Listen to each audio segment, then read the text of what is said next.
আসসালামু আলাইকুম। প্রিয় দর্শক, আপনারা জানেন যে অন্তর্বর্তীকালীন সরকার যখন দায়িত্বে ছিলেন, মানে ডক্টর ইউনূসের সরকার, তখন তারা বিভিন্ন সময় বিভিন্ন অধ্যাদেশ করেছিলেন। অধ্যাদেশ মানে হলো গিয়ে আইন, মানে এক একটা সময় এক একটা প্রয়োজনে এক একটা করে আইন করেছিলেন। কিন্তু আইন করার নিয়ম হলো আইনটা করতে হয় সংসদে, কিন্তু সে সময় কোনো সংসদ ছিল না। কাজে সংসদ না থাকলে পরে সংবিধানের 93 ধারায় একটা জিনিস বলা হয়েছে যে রাষ্ট্রপতি অধ্যাদেশ জারি করতে পারেন। অধ্যাদেশ মানে উনি একটা আইনের মতো করেই করবেন, ওটা রাষ্ট্রপতি জারি করবেন। এটা আপৎকালীন সময়ের জন্য, যে ওই সময় যেহেতু কোনো সংসদ নেই, কাজেই উনি এটা করে দিলেন। এবং করার পর পরবর্তী সময়ে যখন সংসদ বসবে, তার বসার প্রথম 30 দিনের মধ্যে সেই অধ্যাদেশগুলিকে সংসদ যদি অনুমোদন দেয়, তাহলে সেগুলো আইনে রূপান্তরিত হবে। আর যদি সংসদ সেগুলি অনুমোদন না দেয়, তাহলে সেগুলো বাতিল হয়ে যাবে। আরও একটা কথা, যদি পরবর্তী সংসদ বসার পর 30 দিনের মধ্যে সেগুলিকে উপস্থাপনই করা না হয়, সংসদ যদি বলে এগুলি আমরা উপস্থাপন করব না, তাহলেও সেগুলো বাতিল হয়ে যাবে। মোদ্দা কথা হলো সংসদ বসার 30 দিনের মধ্যে সেগুলো ঠিক করতে হবে। তো আমাদের এই সংসদ বসেছে মার্চের 12 তারিখে। মার্চের 12 তারিখে হলে পরে এপ্রিলের 12 তারিখের মধ্যে এগুলোর একটা ব্যবস্থা করতে হবে। এবং 133টা অধ্যাদেশ কিন্তু জারি করেছিল অন্তর্বর্তীকালীন সরকার। তার মধ্যে 98টি অধ্যাদেশ হুবহু বিল আকারে তোলা হবে বলে বলা হচ্ছে। এটা কে বলছে? সংসদের একদম প্রথম দিনই সংসদে একটা কমিটি করে দিয়েছিল, একটা বিশেষ কমিটি গঠন করে দিয়েছিল যে এই যে এতগুলি অধ্যাদেশ আছে, এই বিশেষ কমিটি সেগুলো যাচাই বাছাই করবে। সেই 15 সদস্যের কমিটির মধ্যে বিএনপি ছিল এবং জামাতের এমপিরা, 3 জন জামাতের এমপি ছিল, 12 জন বিএনপির এমপি ছিল। তো এই যে জিনিসটা করা হলো, সেই বিশেষ কমিটি সেখান থেকে বলল যে আমরা 98টা অধ্যাদেশকে যেমন আছে তেমন হুবহু আমরা পাশ করে নেব। তো 98টা চলে গেলে আর থাকলো 35টা। এখন এই 35টার মধ্যে 15টা তারা বলছে আমরা এটা সংশোধিত আকারে সংশ্লিষ্ট মন্ত্রণালয়ের মাধ্যমে বিল আকারে তোলা হবে এইবারে, এই 12 তারিখের মধ্যেই। মানে 15টা অধ্যাদেশকে তারা বলবে যে এগুলো যে যে মন্ত্রণালয়ের জন্য প্রযোজ্য, সেই মন্ত্রণালয় এগুলোকে একটু চেঞ্জ করতে হবে, একটু চেঞ্জ করে এই সময়ের মধ্যে তুলবে এবং সেগুলোকে তারা আইনে রূপান্তরিত করে নেবে। আর থাকলো 20টা। আর যে 20টা আছে, সেই 20টার মধ্যে 16টা তারা বলছে যে এগুলো এখনই বিল আকারে উত্থাপন করা হবে না, পরবর্তী সময়ে আরও যাচাই বাছাই করে সেগুলো নিয়ে আলোচনা করা হবে। এবং বাকি যে 4টা আছে, ওই 4টাকে তারা বাতিল করে দিয়েছে, এগুলো আমরা তুলবই না, এগুলো কোনো আলোচনাই হবে না আপাতত। এখন এই জায়গাটাই হলো মূল প্রসঙ্গ।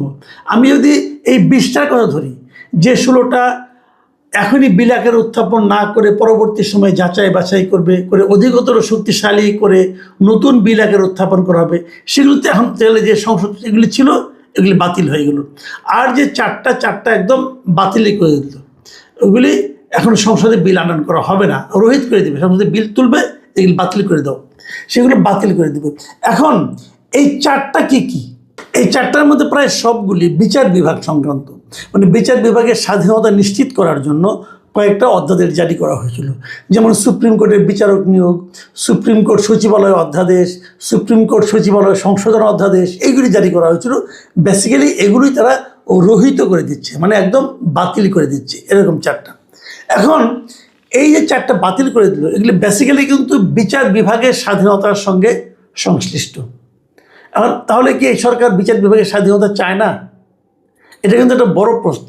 আমরা দেখেছি যে বিভিন্ন সময়ে এই বিচার বিভাগের স্বাধীনতার কথা সবাই বলে, কিন্তু যখন যে ক্ষমতায় যায় সে যে প্রথমেই বিচার বিভাগের স্বাধীনতাকে খর্ব করতে চায়। মানে তারা চায় যে বিচার বিভাগ সরকারের ইচ্ছা মতো চলবে, সরকারের পছন্দ অনুযায়ী বিচারক নিয়োগ করা হবে, সরকার যেভাবে চাইবে সেভাবে রায় আসবে, এই ধরনের একটা আকাঙ্ক্ষা ক্ষমতায় যে যায় তার মধ্যে আমরা এর আগে দেখেছি। শেখ হাসিনাও তাই করেছেন। সুপ্রিম কোর্টের বিচারক কাকে নিয়োগ করা হবে, কী সমাচার, এগুলি সব তাদের ইচ্ছা অনুযায়ী, হাসিনার ইচ্ছা অনুযায়ী হতো, ওভাবে রায়ও আসতে বলে অনেকে বলে থাকেন। তো সেই জিনিসটা অন্তর্বর্তীকালীন সরকার এসে কিন্তু পাল্টে দিয়েছিল যে অধ্যাদেশের মাধ্যমে। সেই অধ্যাদেশগুলো এখনই বাতিল করে দেওয়ার যে মানে কথা বলা হচ্ছে, সেই জিনিসটা কিন্তু আবার এই বর্তমান যে সরকার এসেছে তাদের মন মানসিকতা, তাদের ইন্টেনশনকে কিন্তু কোনো না কোনোভাবে প্রকাশ করছে, এবং এটা নিয়ে ব্যাপক প্রতিবাদ হয়েছে। এবং এই প্রতিবাদ নিয়ে মানে অলরেডি আগামী শনিবার দিন রাজপথেও বিরোধী দল বিশেষ করে জামাত এনসিপি রাজপথে নামবে বলে হুমকিও দিয়েছে, কর্মসূচিও দিয়েছে। সম্ভবত এটাই হতে যাচ্ছে এই সরকারের বিরুদ্ধে প্রথম রাজপথের আন্দোলন। এই জিনিসটা সরকার কেন করছে এটা এখন আমার কাছে ক্লিয়ার না, কিন্তু আমি মনে করি এটাকে রহিত করার কোনো দরকার ছিল বলে আমার কাছে মনে হয় না। সরকার এটা করে কার পারপাস সার্ভ করছে অথবা কীভাবে তারা বিচার বিভাগের স্বাধীনতা চায় বলে প্রমাণ করছে, এটা আমি আসলে বুঝতে পারিনি। এর বাইরে যে 16টা তারা পরবর্তী সময়ে উত্থাপনের সিদ্ধান্ত নিয়েছে, তার মধ্যে আছে গুম প্রতিরোধ ও প্রতিকার কমিশনেরই, দুর্নীতি দমন কমিশন, জাতীয় মানবাধিকার কমিশন অধ্যাদেশ, পুলিশ কমিশন অধ্যাদেশ এবং গণভোট অধ্যাদেশ। এগুলিকে তারা বলছে যে এগুলি এখন আপাতত উপস্থাপন করা হবে না, পরে করব আমরা। এখন উপস্থাপন না করা মানে হচ্ছে এগুলো আর কার্যকর থাকছে না।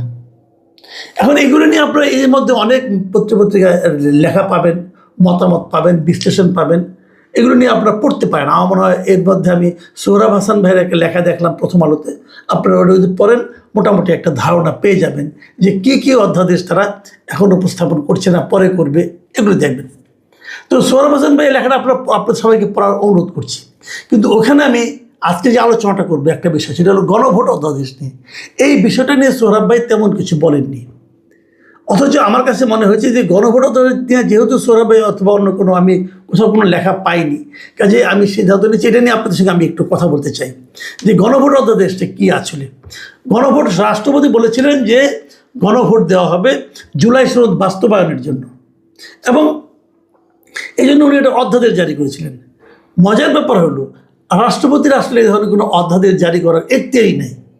আপনি অধ্যাদেশগুলি পাশ করেন, কোনো সমস্যা নেই, কিন্তু যেটা উনি অধ্যাদেশ করতেই পারেন না, যেটা অধ্যাদেশই হয় না, সেটা আপনি পাশ অথবা বাতিল কীভাবে করবেন? মানে 93 সংবিধানের 93-এর এক ধারায় বলা আছে যে আপনি করতে পারবেন, অধ্যাদেশ রাষ্ট্রপতি জারি করতে পারবে, কিন্তু পরে আবার ওখানে একটা শর্ত দেওয়া আছে। শর্ত হলো যেগুলো সাধারণ সময়ে আইন করা যায় এই আইনগুলিকেই কেবল অধ্যাদেশ করা যাবে। কিন্তু গণভোট তো কোনো আইনের অংশ না, গণভোট হলো সংবিধানের অংশ। গণভোটটা আগে সংবিধানের মধ্যে ছিল, কিন্তু গণভোট আপনি আইন আকারে সিম্পল মেজরিটি দিয়ে গণভোট করা যায় না, মানে গণভোটের বিষয়টাকে নিয়মটাকে পাশ করা যায় না। কাজে এইটা আসলে রাষ্ট্রপতি করতেই পারে না। যে জিনিসটা উনি করতেই পারে না সেই জিনিসটা উনি করেছেন, এবং সেটাকে এখন পাশ করার প্রশ্ন উঠছে, এটা তো পাশ হবে কীভাবে আমি বুঝতে পারছি না। কিন্তু ব্যাপারটা সেই বিচারে গণভোট কিন্তু আসলে অবৈধ অধ্যাদেশ ছিল, অধ্যাদেশ ইটসেলফ অবৈধ ছিল, এটা আমার বিবেচনা, আমি এইভাবে এটা মনে করি। তো এখন সেই জিনিসটা যদি পাশ করে নেয় তাহলে এই যে গণভোটটা হয়ে গেল, এটা কিন্তু এক ধরনের বৈধতা পায়। কিন্তু একটা অবৈধ জিনিসকে আপনি কীভাবে বৈধতা দিবেন, এটা কিন্তু একটা বেসিক কথা। 2 নম্বর কথা হলো গণভোট যেটা হয়েছে সেটা কিন্তু এক ধরনের প্রতারণা বলে আমি মনে করি। কারণ গণভোটের মধ্যে এমনভাবে প্রশ্ন সেট করা হয়েছে, সেই প্রশ্নের মধ্যে আপনি হাও দিতে পারবেন না, নাও দিতে পারবেন না। 48টা প্রশ্নের আপনাকে উত্তর দিতে হবে। যদি সেখানে 4টা প্রশ্ন আছে, এই 4টার মধ্যে কিন্তু অনেকগুলি প্রশ্ন আছে। তো এই সবগুলি প্রশ্নের উত্তর আপনি হয় হা দিবেন তাহলে না দিবেন, হা দিলে সবগুলি হা, না দিলে সবগুলি না। এটা তো ভাই কীভাবে সম্ভব? একসঙ্গে এতগুলি প্রশ্নের কি একটা হা অথবা না দিয়ে উত্তর দেওয়া যায়? যায় না। কিন্তু আমি একটা উদাহরণ দিয়েছিলাম, বেশ কয়েকবার আমি দিয়েছি, বিভিন্ন জায়গায় আমি দিয়েছি, সেই উদাহরণটা আমি আপনাকে আবার দিই আপনাদেরকে। তো সেই উদাহরণটা হলো, ধরেন আপনাকে একজন কেউ নাস্তার দাওয়াত দিল, টেবিলের মধ্যে বড় প্লেটের মধ্যে নাস্তা আছে, ফলমূল আছে, ডিম আছে, রুটি আছে, সব কিছু আছে, আবার তার সঙ্গে 1 পেগ হুইস্কিও আছে।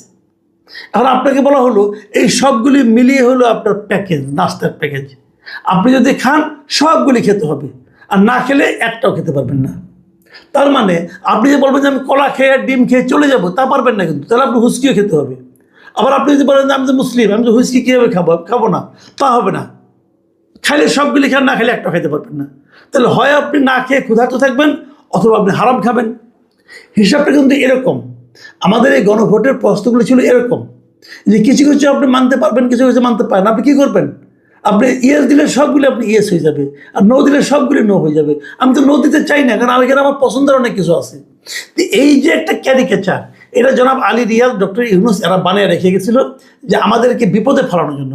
এবং অনেকে বলে, যেমন আজকে অনেকে বলছেন, আমি দেখলাম অনেক লিডার, পলিটিক্যাল লিডাররা বলছেন যে বিএনপি তো হা দিতে বলেছিল।